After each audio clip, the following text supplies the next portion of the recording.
এখন এই মন্দিরে যদি ধোঁয়া দিলে চলবে না। হ্যাঁ, এই মন্দিরে যদি আমরা খৈনি বিড়ি গুটকা তাম্বাকু যদি রাখি তাহলে ঈশ্বর বলবেন আমি আর থাকতে পারবো না। আমাদের ঘরে যদি এখানে বেশি নোংরা থাকে, বেশি খারাপ থাকে, আমরা কি করি? প্রত্যেকদিন ঝাঁটা মারি। মারা বোনরা আছে ঝাঁটা মারে কেন? নোংরা পছন্দ আসে না। হ্যাঁ, যদি আমাদের ফিজিক্যাল ঘর, সাংসারিক ঘর যদি আমরা বলছি যে এইটা নোংরা রয়েছে ঝাঁটা মেরে দাও, ওইটা নোংরা রয়েছে ঝাঁটা মেরে দাও, তো ঈশ্বর যেখানে বাস করছেন সেটা কত পবিত্র হবার দরকার।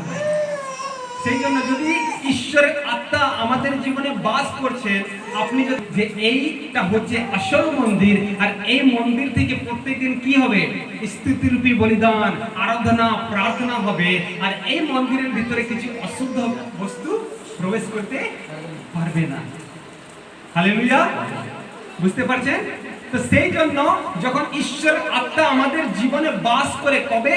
যখন আমরা যিশুর উপরে বিশ্বাস করি, তবে আমাদের এই শরীরটা কি হয়ে যায়? মন্দির হয়ে যায়, বহুত গুরুত্বপূর্ণ জায়গা হয়ে যায়। একটা মাথা যদি বহুত দিন থেকে মদ খাচ্ছে, কতদিন থেকে